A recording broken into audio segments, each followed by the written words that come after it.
Hello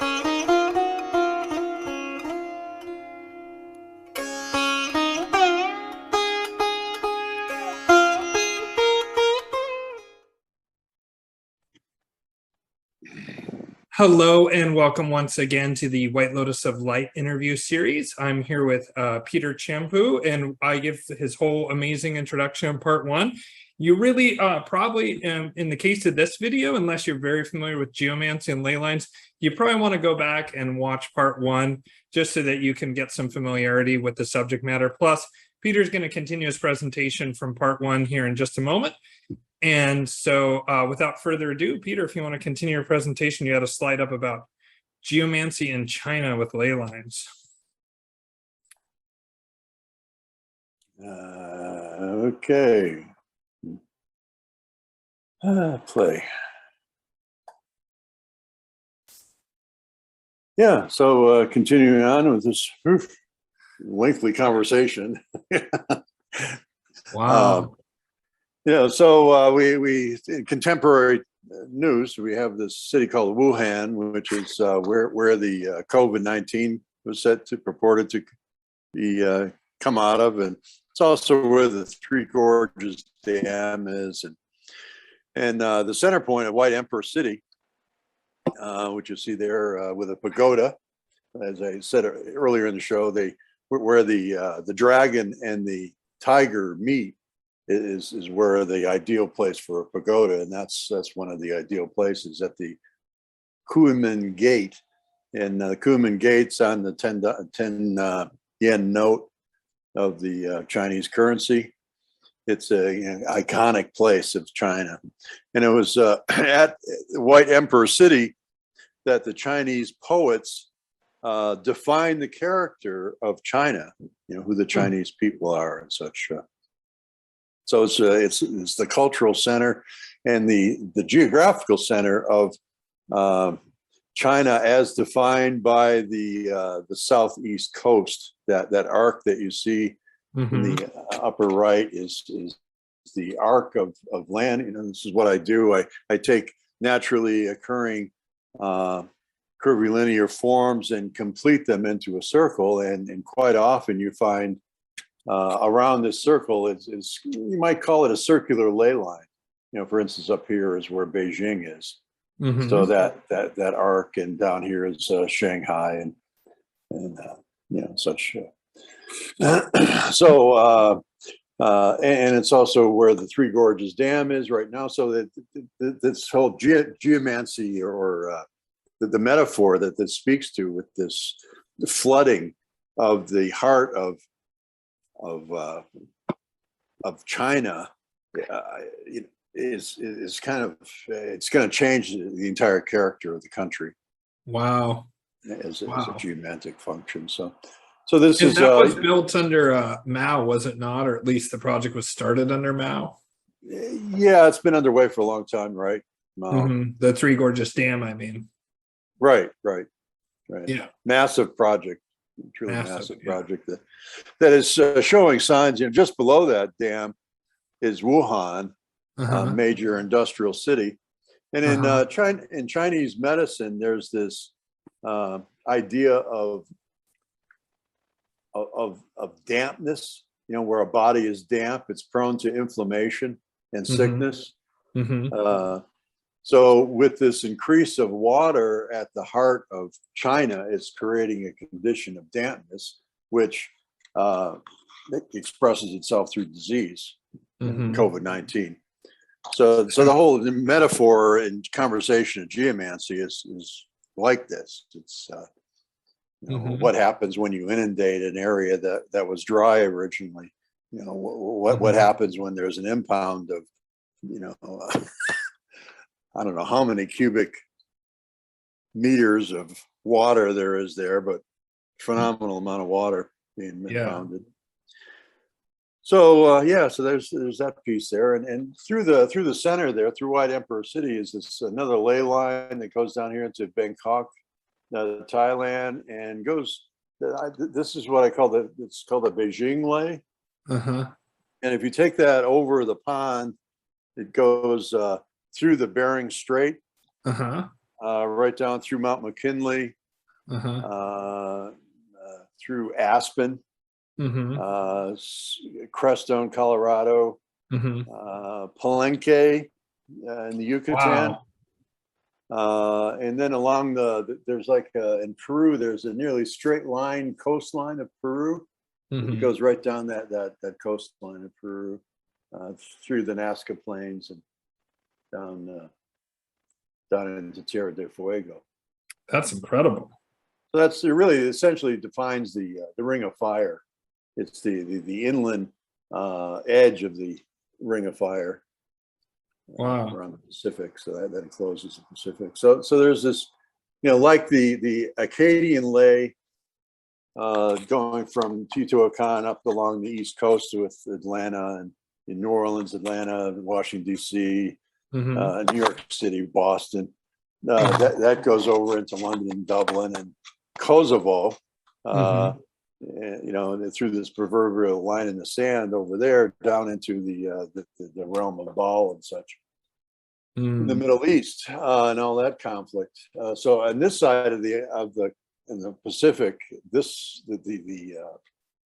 Beijing Ley is the one that fulfills a similar role of the interplay and transmission of culture between places. So. Fascinating. Wow. You mentioned that we were going to continue with Ukraine, and I hadn't had this. I put this in part of the presentation during a break, and it plays into the conversation we're having with the Great Pyramid. And this Nile meridian you see, it really goes right through the Great Pyramid, 30 degrees east. So wow. That's this energy that's feeding into the Great Pyramid. So you see where the line is between the Russian states and the NATO states. You can see this line coming right down. It's another proverbial line in the sand coming down through Odessa, Ukraine. Kiev is right there. And the center point is Chernobyl. This is something I came upon just by looking at the curving arc of these coastlines of Turkey, Italy, and Scandinavia, coming over here to the Ural Mountains, the edge of the Ural. Oh, I'm sorry, edge of the Ural Mountains, which is what we mentioned earlier. That north-south line is what goes over into Mount Shasta, and the Cascadian volcanoes are 180 degrees opposite on the other side of the planet. So that's how from this line, from the Ural Mountain line. Wow, that goes right over there. So there's because of that, there's a conversation that could be had that this conflict could draw in us because we're connected in that way via this is truly a telluric ley line because it has the north-south alignment working with the magnetic field. So this Nile meridian is, the first place that they went to was Chernobyl. Why did the Russians go to Chernobyl? They wanted to take over that first. So they're really trying to divide, take over the entire eastern part of the country. Ukraine is and Kiev is the seat of the Russian Orthodox Church. It's kind of, you might equate it to the Jerusalem of Russia. So being separated from that is an attack, if you will, on the spiritual heart of Russia. To be deprived of that is to be deprived of their spiritual connection to place and history and everything else. So we have this radiant lines from the Great Pyramid coming up. You see the Pyramid Mecca line that goes through Istanbul and Baghdad. And there's also the Great Pyramid Ring of Genocide, which goes through Armenia, over here through the Crimea, which Stalin just wiped out Crimea. And over here into Kosovo, which, the killing fields have been the killing fields forever. And this proverbial, conflict between north and south, and the Moorish people and the northern peoples. So that's why I say that the Great Pyramid's emitting this discordant frequency based on the consciousness projection that we've placed on it as being a thing of power and overlordship, and who has power. So this Ukrainian conflict really totally plays into that whole thing of what's being what the pyramid is both drawing towards itself and emitting from itself. That's fascinating. I want to point something out. This is interesting to me. I've recently been learning a lot, and I'm hoping to have someone who's sort of an expert on it come on the show at some point. But I've been learning a lot about the Scythian culture, and they arose right in this area where all these rings are kind of meeting at the lower end of the sort of Vesica Pisces here, like in the Armenia region, and where the Caucasus Mountains are really, which is right along here, I believe. And it's right near this intersection of all these three. That's quite interesting to me. And the Scythians, I mean, like, who knows? You can't really prove any of these things, but the Greeks talked about how when the Scythians and the Egyptians would meet, that they would argue over which culture was older, and they would go back chronologically in ever older events, and that the Scythians knew of events prior to the Egyptians, and the Scythians would claim that they were an older civilization based on that. And they're quite a fascinating group of people. And like I say, I plan to hopefully do a interview with someone who's kind of somewhat of an expert on the Scythians. And there's very little information, and that also ties into this Ukraine issue, because there was a lot of Scythian artifacts, because Scythians had waves, sort of spiral waves of migration all the way up into like even northern Europe to where the Scandinavians are, and all the way into the British Isles. They had this huge diaspora, but there was a lot of Scythian artifacts that were specifically being targeted to be looted by the Russians during this current conflict. There's lots of stories, and people said, oh, it's because they're made of gold. It's not because they're made of gold. There's one of the things that I'm very interested in, what I call, and others call, the archaeology wars. For example, the looting of the library museum at Baghdad during the invasion. American soldiers were told to stand, they were guarding it, and were told to stand down and allow looting to happen. And while they did take gold and that sort of thing, they also took a lot of these cylinder seals from Sumeria, and some of the most ancient texts that we have went missing. And it's because the people who are movers and shakers in the world know very well the importance of ancient history, and they also have access to information that allows them to sort of decode these fragments, whether it's Scythian artifacts or Sumerian artifacts. I guess it'd be way down here someplace, and get information on what that really means. And sort of in my previous episode with Walter Bosley, we talk a lot about that, about how there's a very active attempt by various elites to go around and get artifacts, technologies, writings, things they can from that previous antediluvian civilization or civilizations that we talked about in part one. Just wanted to chime in on that real quick, because that made me think about it. Yeah. That brings up the point that the Caucasus Mountains, where the Caucasians came from, the horse people, they spread westward, and they kept riding until they reached California. I mean, so the Scythians in that area, that is again, it's the 42nd parallel, that line of civilization that goes through Rome, and a lot of most of the mountain ranges you see on the planet are north south, or kind of a northeast or southeast kind of an alignment.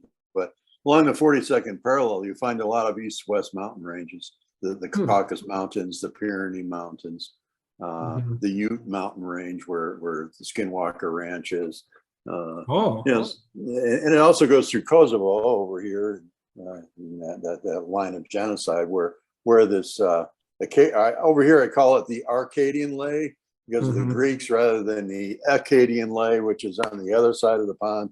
I named that the Akkadian Ley over there because it connected Nova Scotia with New Orleans, where the Akkadian people were diaspored to.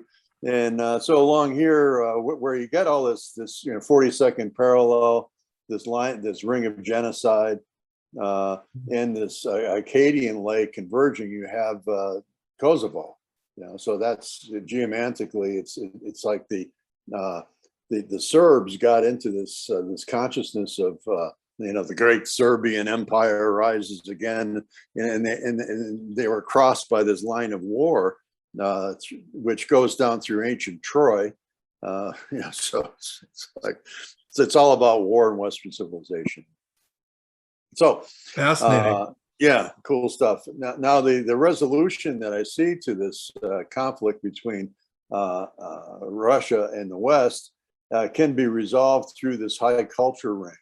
Now, in this expression, we don't really have a geologic ring form, but we have the place. Well, there is a slight ring, up here through Helsinki and Stockholm, and down through Bornholm area. Is this arc. So that arc is further, it generates the circular ley line of these places of high culture from St. Petersburg over to Moscow, down here to Odessa, Budapest, Vienna, Prague, and Berlin. So wow. So if to mitigate this, I could see all the symphonies of all these cities coming together at the same time and singing, or playing, Beethoven's Ode to Joy or whatever, just, wow. It's something, you can use these rings to dampen down these energies of war, to find peace, to find common ground through. To mitigate this transmission coming up from the Great Pyramid, and show how we're all really one, and as a planetary people. We've used these types of ring forms to make it rain in Southern California back in 2005. They did a large as part of designing this large ring. Or was it 2006? I don't know, but it rained in LA for 6 weeks straight. Wow. And we forgot to make a caveat of how much rain should fall, and it just kept falling and falling and falling. Kind of flooded out the place. The contractors were aware that there was this rainmaker in town, and they were going to sue him for all the damages that were created. But it was definitely kind of a Mickey Mouse thing, where with the in Fantasia, where the Sorcerer's Apprentice. Yeah. We really didn't know what we were doing, and it created a lot of damage and a few deaths, and that was unfortunate. But yeah, you can use these rings are powerful tools of culture to help bring peace to this conflict, for instance. Wow, that's amazing. Seeing how we're being played by the Great Pyramid, for instance. Yeah, and that it isn't this thing between Moscow and NATO. It's this divisive energy that's being projected by this miasma of pyramid consciousness that's taken over the planet. Wow, interesting.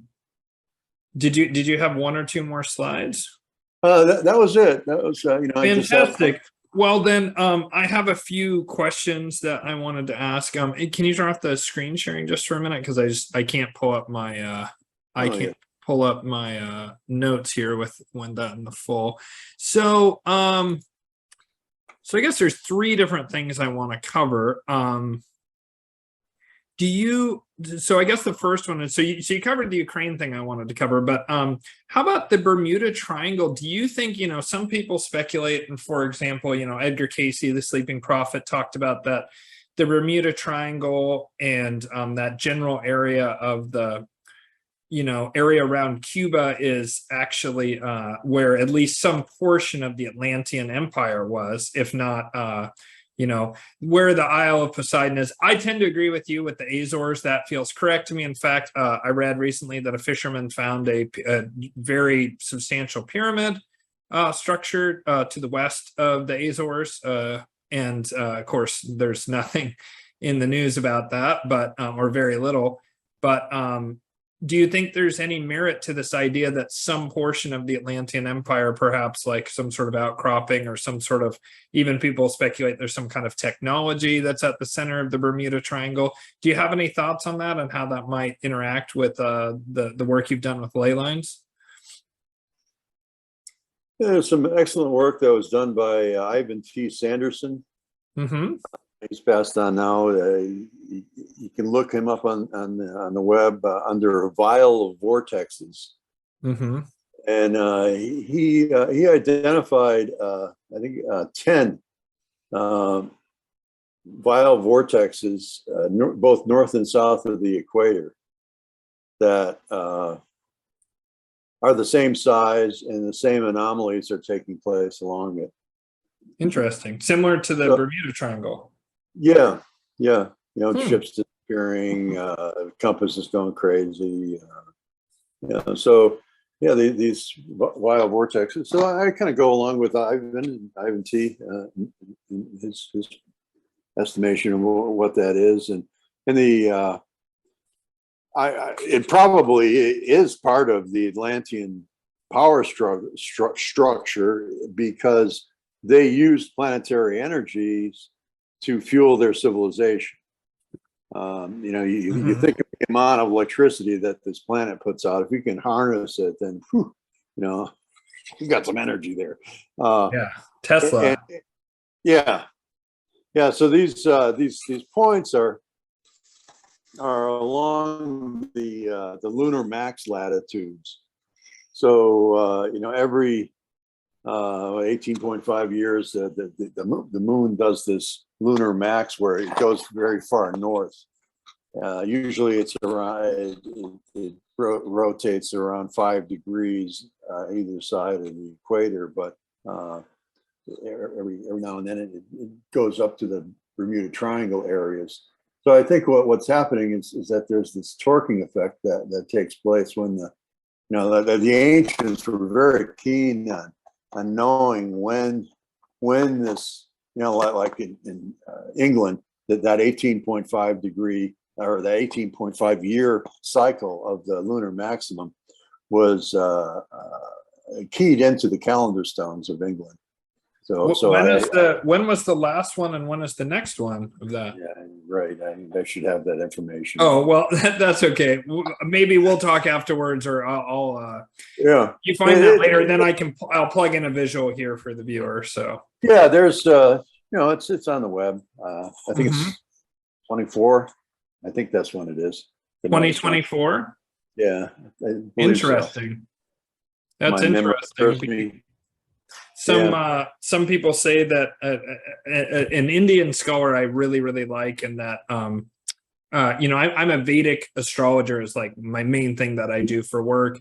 And so one of the things I became really interested in about 13 years ago or so, when I started looking into, or actually I guess 14 now, 15 when I started looking into Vedic astrology, was the Hindu concept of the yugas. And I searched for well over 10 years to try and find out something that resonated with me. Like, I don't know, I believe that I have something called claircognizance. It's not something I can control, but I can kind of hear when something has the ring of truth, or when I read something that's true. And I've been looking for, when is the Kali Yuga? When did it begin? The descending and then ascending Kali Yugas. When did they begin? When will they end? And there's an Indian scholar, and he has an article on Graham Hancock's website, and he went through every iteration I'd ever seen, plus several more, and then he arrived at his own conclusion. And he says that the ascending Kali Yuga ends in 2025. So that's interesting, because that would be right after this lunar maximum. So obviously, it's every 20 years as opposed to like a 3,000 something year cycle for each of the yugas, or 2,600, whatever it is, 2,500. Yeah. So yeah. And I think there's real merit to that, actually. Yeah. That lunar cycle, if you will, it puts this extreme torque on the gravitational field of the planet, and the moon is very, very close to the dimension of the Earth's inner core. It's actually more the size of Pluto. the inner core. But an astrophysicist or planetary physicist, that's well, it's the same size as the moon. So when that moon goes up into that latitude of the Bermuda Triangle, and the Bermuda Triangle is the same size as the Earth's inner core, you have this stacking of energies that draw the plasma, if you will, that the moon has, gets a hold of, like and the Earth's new moon, it's outside our plasma field, and then for the 6 days of the full moon, it's within our plasma field, where there's this plasma stream that's coming out around the planet, and that fluctuates. There's this thing called the plasma pause, where the streams of electromagnetic energies from the sun come around and have this crossing like a tail, and that moves back and forth depending upon the solar energy that's being put out by the sun. So if it's like on a lunar max point, and the sun's magnetism is at that magna pause, that plasma pause is matches where the sun or where the moon is, because it can be either before the moon or after the moon, in radius. You get this spark gap that happens where I would imagine that these interdimensional portals are opened up because of all the just this synergy of events that during the full moon, then. Well, yeah, it's the full moon, the lunar max full moon. That's amazing. Yeah, and of course, from a magician point of view, like a lot of people do magical activities exactly during that full moon, and probably to take advantage of exactly what you're describing there. Right. The plasma is fed back into the planet during the full moon. Wow. Astronauts can't be on the moon during the during the full moon because it's so electric. Wow. I've never heard that before. That's amazing. From what I understand, that the sand on the full moon, or on the moon, actually rises up about a foot from the surface, huh? Of the surface. That's incredible. Never heard static that. charge with it all. As far as the Kali Yuga goes, I would agree that 25 is what's happening. Astrologers are saying that, and as well, what's his name? He does the solar reports on the web. Unknown country or something. No, that's not it. But he's pointed out that there's this, like the sun has this plasma field, undulating around it. The galaxy has that same undulation. And these valleys and troughs and mountains and troughs of this waveform that comes off the galactic center has a 12,000 year line between, center line, if you will. And we're entering into the plasma field that's coming out of the center of the galaxy here in 2024, 25 through 30. And it's thought that it's like a 200-year span that we go through this area of space that has this intense amount of plasma and light that is like the dark ones cannot survive it. I mean, it's just it's like game over for them. So they're like scrambling now to get as many soul contracts as they can before this light hits, because when it does, the game's over for all this pyramidal crap that's been going on for the past 12,000 years. I love it. I love it when I get confirmation from a variety of different sources about the exact same thing, and it happens all the time. It's beautiful. So we've been going through this, according to Peter Devanov, Om Rama, back in the 50s, he, on his deathbed, did a prophecy that sometime in the near decades that we would be hit by this divine light. And other people, the hugging guru there, Amma, she says the same thing, that there's this divine light that's going to hit us, and it's going to change everything and change the planet along with it. And Devanoff said that we've been going through an area of the galaxy as we rotate as a solar system around the great disk, where there was once a like a nova that exploded, and there was this very highly charged negative energy in there. So it's kind of like an area of demons that we've been living in for the past 12,000 years, and we're, as we get washed of all that through the plasma wave that's coming, we enter into another area of space around the galaxy that has an entirely different atmosphere of cosmic energy that's present there. So it's probably like a plus minus thing going around, and whatever plus or minus we're heading into looks hopeful if we can make it through our souls will make it through it, no problem. But hopefully the plan, it's my work is trying to increase the magnetic field of the planet through this awareness of the earth rings, and really activate the with the help of human electromagnetism and the power of our own consciousness to support the planet as it goes through this big shift. Yeah. So that we can continue as a species and not have to, go back again to Neanderthal days, Yeah. Clubbing people and stuff. Enough already. And so it's like yeah.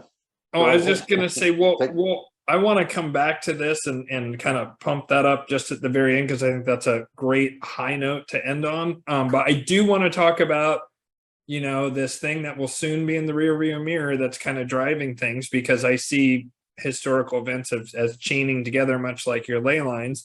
And I wanted to talk just briefly about, first of all, what you mentioned obelisks, and so do buildings in general, do they impact these ley lines? And I have had the theory, and in fact I talked about it with my last guest, and then another friend of mine brought it up independently, that part of the problems of modernity stem from having these really ugly, utilitarian, made as cheaply as possible, even if the building itself is expensive, each part of it is as cheaply constructed as possible, in order to be maximum profit. And having these ugly buildings of modern architecture, like post 1920s architecture, is kind of when it went down, in my opinion.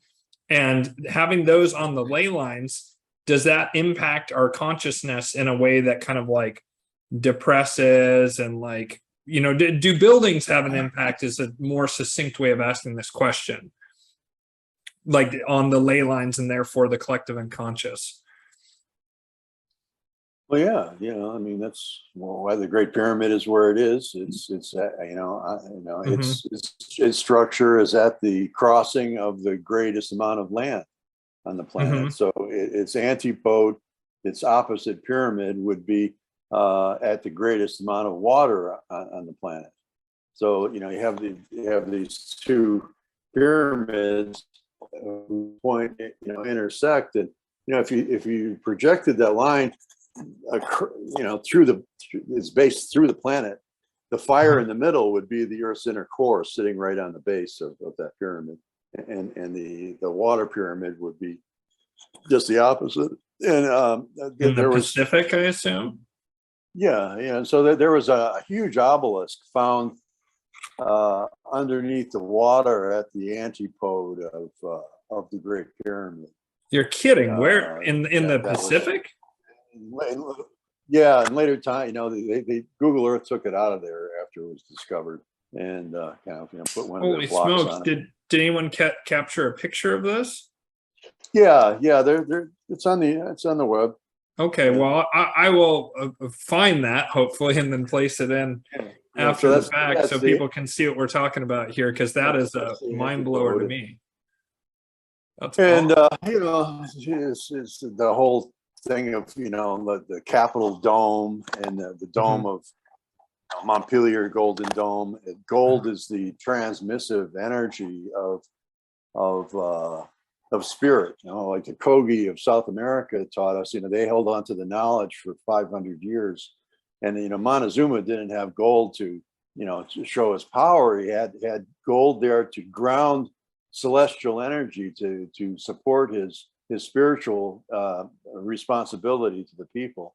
And the Kogi pointed out, they have gold too, and they have these golden effigies they would put at their sacred sites in order to connect the worlds between heaven and earth.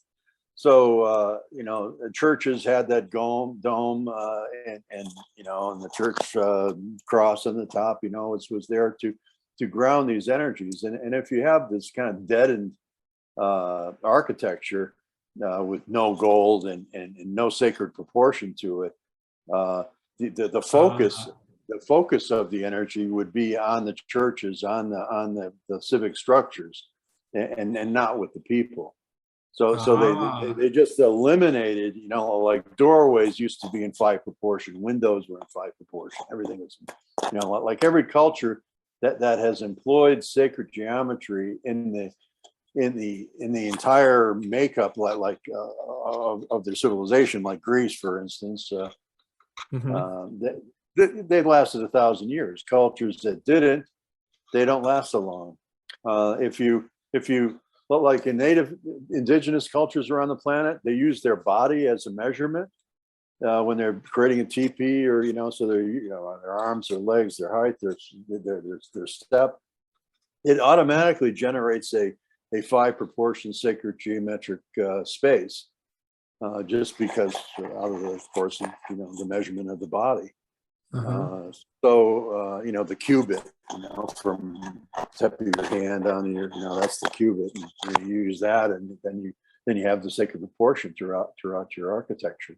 But you eliminate that, and you disconnect the people, the public, from the source of all that is, because that's expressed in sacred geometry, in the progenitor, the geometry of water is what water is what generates all these various sacred geometries. Anything water touches creates sacred geometry.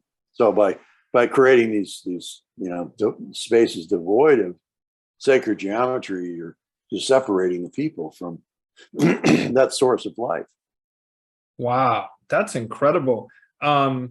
So I want to, I'm not going to end on this, and I'm actually going to go back to what we were talking about with the end of the Kali Yuga and that sort of thing, and maybe touch on that a little bit more. But I do want to talk, because I did mention it, and it is something, and it is literally the reason that I found your work, is because a friend of mine used a clip from one of your videos talking about, and we touched on it a bit in the first part, but I wanted to go into this.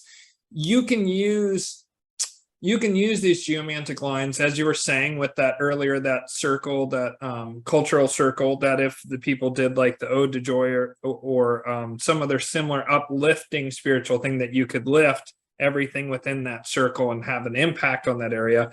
But likewise, if you were a dark geomancer who wanted to, continue this, the usurpation of the Great Pyramid's original purpose, which I'm certain was uplifting, and invert it and turn it into this nasty pulsing energy, you can do that with making use of these same principles and kind of, just putting a nasty intent into it. And so you can maybe pull up that chart again, and can you explain what happened with the flight paths of the planes on 9/11?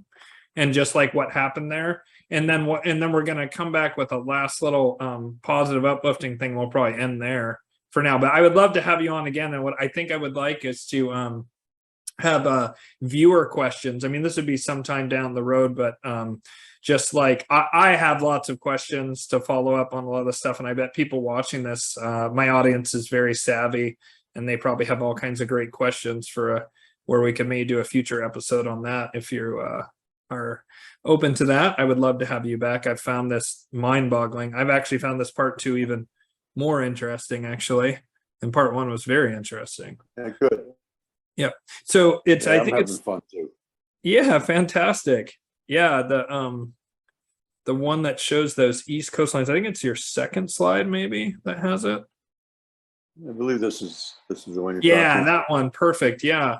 So yeah, if you can show with the cursor the flight paths and this sort of theory you have that there was a hidden dark geomantic hand of someone who had knowledge that there's no way it was an accident. And I'm just curious if you want to speak about that. You know, I mean, it's the 9/11. Boy, what a time.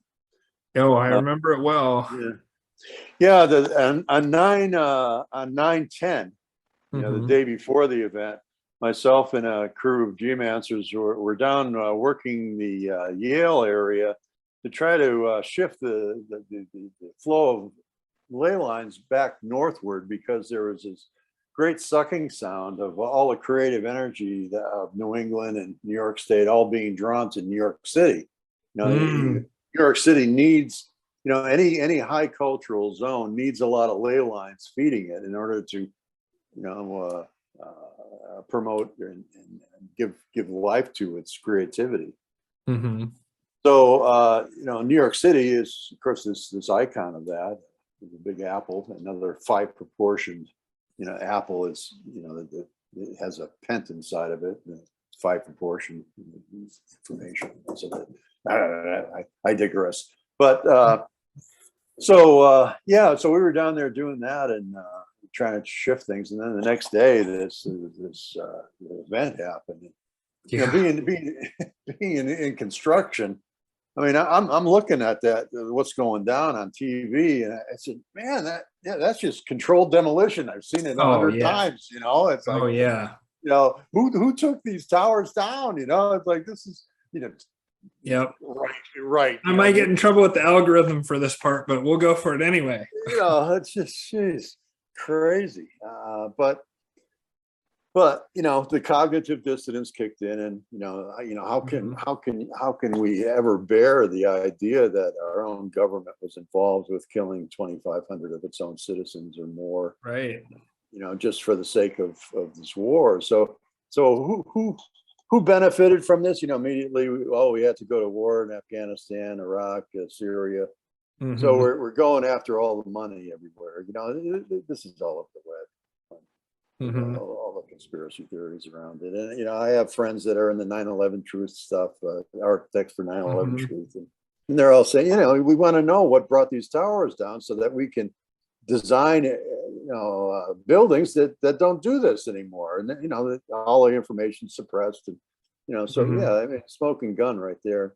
So these, in order to you know, get this into the collective consciousness, they had to use these ley lines as kind of rams, you know, ramming this energy into this nexus of culture, of world culture, you know, of people, you know, and they were killing people there from the entire world. You know, I mean, America hosts the entire planet here. It's a great gift that the native people gave to the world, is providing a space for us all to come together. But you know, there's this pyramidal shit that I'm sorry, that's is, fine. Controlling the world is at play here. It's who's gonna control the economy of the world, and you know, New York City and all its power brokers and everything. It's all part of that. So this Boston was the main place where Boston and Portland. So the Boston flight took off and followed the First Nations ley westward, and then when it got out to Troy, New York, it turned south along it's actually the Hudson ley comes up here, Mount Marcy, right down to Manhattan. But this Montreal to Albany to New York City is essentially the same frequency, vibrational relationship there. So it took a turn at the 5 proportion of Albany and followed this line, you know, directly down into New York City, over Goldman Sachs, and you know, right into the towers. And if that, in case, you know, I mean, you know, if there was even a plane that was able to penetrate that shell, you know, I mean, it's like, I mean, you know, an airplane made of, you know, it's like throwing a beer can at a building. I mean, it's just, it doesn't go anywhere. I mean, airplanes are so light and flimsy, to be able to fly, that they just wouldn't have Mhm. been able to penetrate that. Never mind going through the entire building. So Yeah, and the core. it's just absurd. It's contrary to common sense and Right. physics. Totally. So, but they had, because they used these ley lines as a transmissive, like this First Nations ley that they flew, takes all that war consciousness that was set in place by these various massacres along this line of dominion over the land, and then connected these Montreal, Albany, Masonic focuses, again, driving that Western civilizational impulse into that nexus point.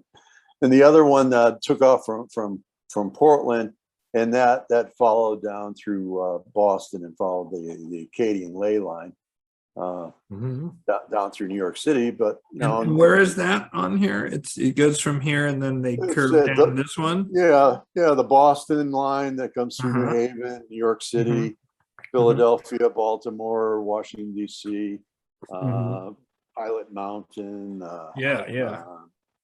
Atlanta, Georgia, Stone Mountain, Georgia, very close to the delta of Mississippi River, Teotihuacan.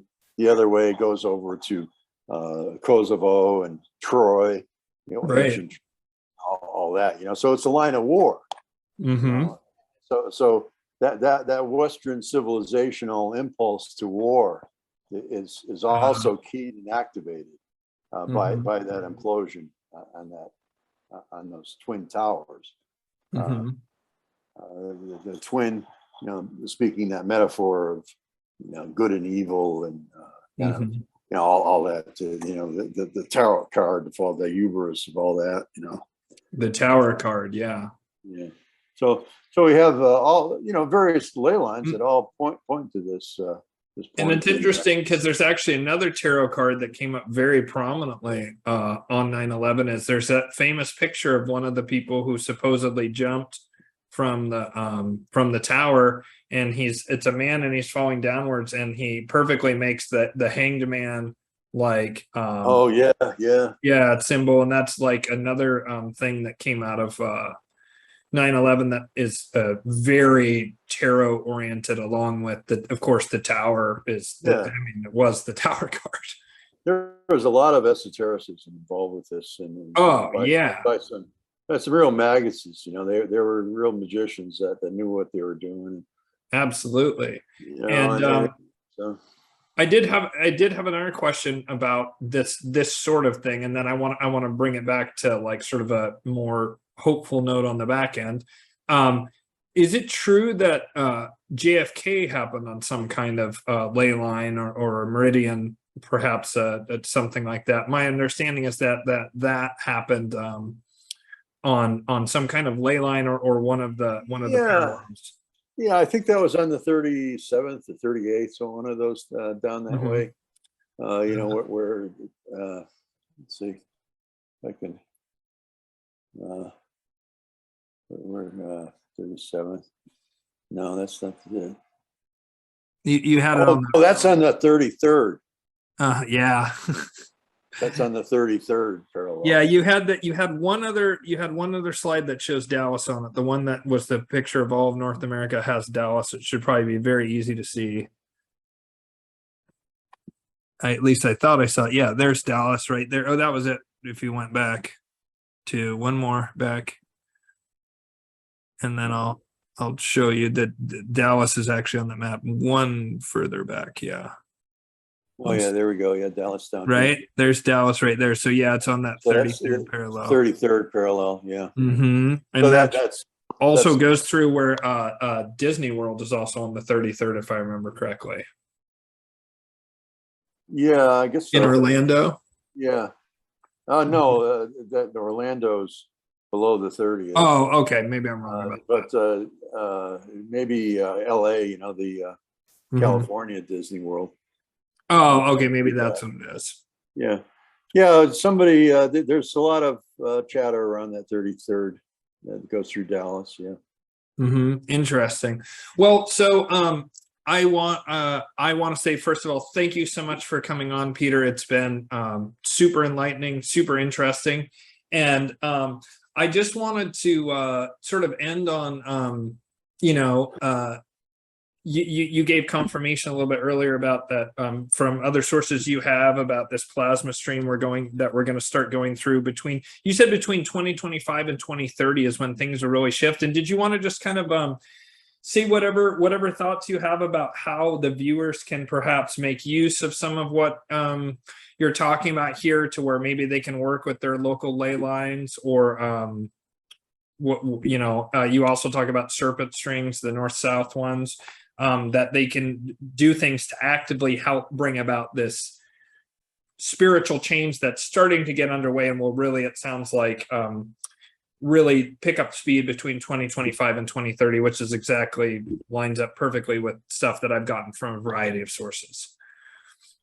Yeah, I'm 70 years old, and when I was a kid, I would paint the sun or draw the sun on little elementary school drawings, and it would always be yellow. Back then the sun had a yellow tint to it, and now you look at it and it's like this titanium white or something. Wow. There's this increase of plasma or photons that we're going into, and all this is this is what's heating the planet up. I mean, all the planets are being melted. The polar ice cap of Mars is being melted. And there's no cars out there. There's no cow farts on Mars. Right. That's my favorite. As though there was billions of buffalo on the Great Plains, and yet, anyways, continues. They're not telling us what's going on. Right. Right. No, they're trying to use it for their own purposes. Like, it is happening. I don't have any doubt about it, but they're trying to, it's always, when I was a kid, environmentalism was protect species, protect habitat, clean up pollution, save the blue whale, save the bald eagle, right? And I believe in all of those things still. Save the Great Barrier Reef. We never hear about it anymore, though, magically. It's just CO2, carbon footprint. You're the bad guy, you little person. It's your fault. It's not the extractive industries. Right. It's you, the regular person, and we need to monitor everything you do and control it.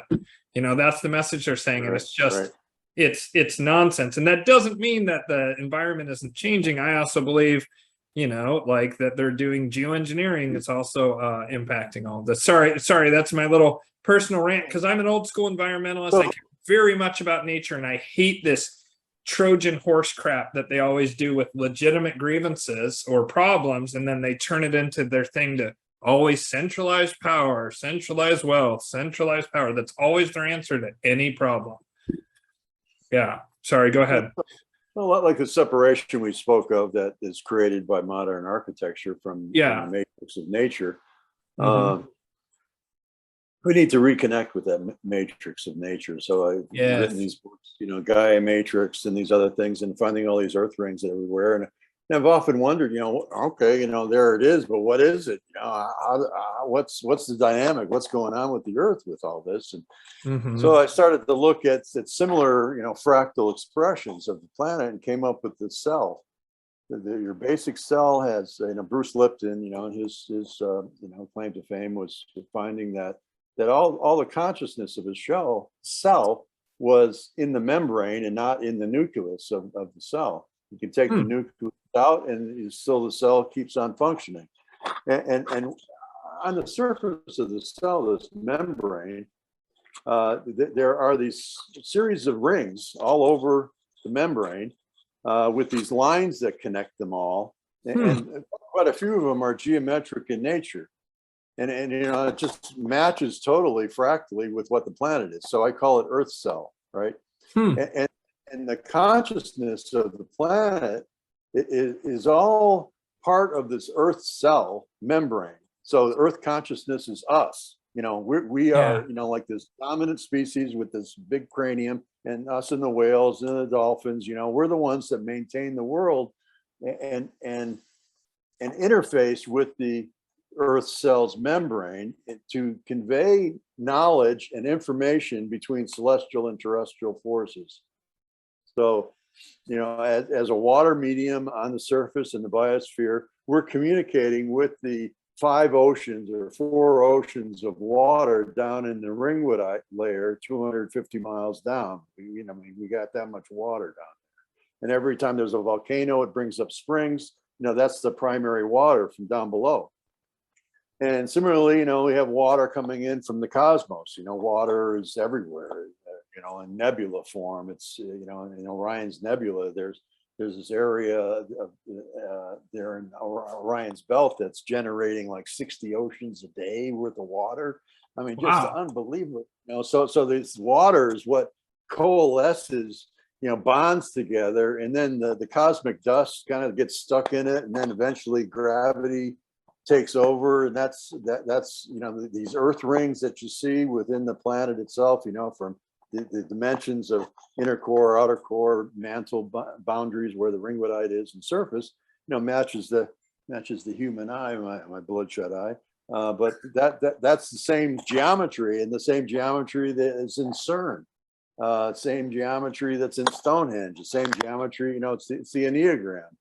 So working with the Enneagram to create sacred spaces, you're interacting directly with the planet. You're speaking directly with the Earth's lithosphere. You're communicating the celestial to terrestrial. You use gold to ground these frequencies and intentions. So all this supports and converges to as tools for us to enliven the magnetic field of the planet through our membrane. And we do this just through conscious awareness of the existence of these, well, they're called integral membrane proteins in a cell, but I call them integral membrane plutons, because all these rings have these plutons at the center, which go deep into the planet, deep into the mantle, which is how these plutons or the proteins operate on the surface of the cell, the Earth cell or the biological cell. So with consciousness through your show, making people aware of this is what will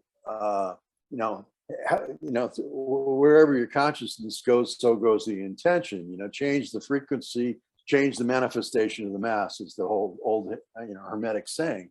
So by us holding in our hearts this coherent frequency of our magnetic fields, which are we have to maintain through not doing drugs and not getting drunk and eating good food, and which is there are some saints in the world, but that all helps, in order to you're a fractal of the planet, and by being at your optimum, you're helping out the planet be at its optimum. You're this conduit walking around like a mobile megalith, grounding these energies wherever you go. Wherever you go, there you are, and it's like hold that space and ground those energies, and look at the Earth as alive, and you're very much part of it. And I don't know, that's kind of what I suggest. You can go to, I have all these places mapped out. You can go to, Pilot Mountain, and go there and stand and hold the light in your heart. That's a big help. You go along these ley lines and go to New York City and change the frequency of the mass from there, and change that oscillation from that award to that, turn that into like a cranial nerve for the planet that's healthy and in tune with the pulse of the world of creation, of the sacred nature of water, and everything else that just hums with God, and so yeah, that's beautiful. Oh, I think that's a fantastic place to end. That's a beautiful thought, and I love it. And Peter, I would love to have you on again sometime down the road, few months, something like that, if you're willing. And I'd like to put a plug in for a conference I'm doing in September 16th. Well, let's see. No, I don't have it. I have to share the screen again, but it's called the Living Truth Summit #2. And where is It's it? happening. It's happening in Mount Shasta, Cool. and every person I get to, get to come, I get $75. So Oh, well, right on. Well, if any of my viewers are able to get to the Mount looking Shasta forward to area, who else is going to be there? Do you Yeah, know some of the other names Oh, or Peter events? Moon. Peter Moon is the only one I know. Grace of Shasta. There's it's this very Shasta-like conference where we're activating the 12 cranial nerves to access the 13th dimension. So Fantastic. what I'm going to work on is trying to identify what the 12 cranial nerves are of the planet, and so it's like working fractally, and so this this activation is being brought to you by or sponsored by the being of Jupiter. Very esoteric thing, Shastian type of thing, and it's also co-sponsored by the Celestials. So that whole we're trying to through the help of the Celestials, we're trying to in the ultra dimensionals, we're trying to ground these energies in our dimension, to bring in a portal of a new Earth. Do our work to do that, and cranial activation of nerves takes place when you etheric breathe. This is my last teaching, and this is something that Rudolf Steiner came up with. You have these various breaths, but the etheric breath is where you breathe in and out of all your sense organs, and that's what the 12 cranial nerves are from all your sense organs. So breathe through your eyes, mouth, taste buds, ears, everything, nose, all the sinuses, through the antenna system of your hair, everything just like breathe in and out that, and that's you activate those cranial nerves and the etheric, and that's said to be the kind of breath that will overcome the transhuman technology that we're being inundated with 5G and all that stuff. So. Awesome. I love it. That's fantastic. Thank you so much, Peter. And so that's in Mount Shasta on September 16th of this year. Is that correct? September 16th. And I'll put that you can give me the link afterwards, and then I'll link it down below, so that way people can see that. And then if you got this far, viewer, if you enjoyed the content, please hit like and subscribe, and then tap the bell, so that way you can get you can help me to get more great guests like Peter and make sure that their voice is getting out here along this I guess 44th parallel that I'm right on, which is the voice parallel. So how perfect is that? And that was not planned. That's something I learned during the show. So thank you so much, viewer, and I will see you next time. Bye.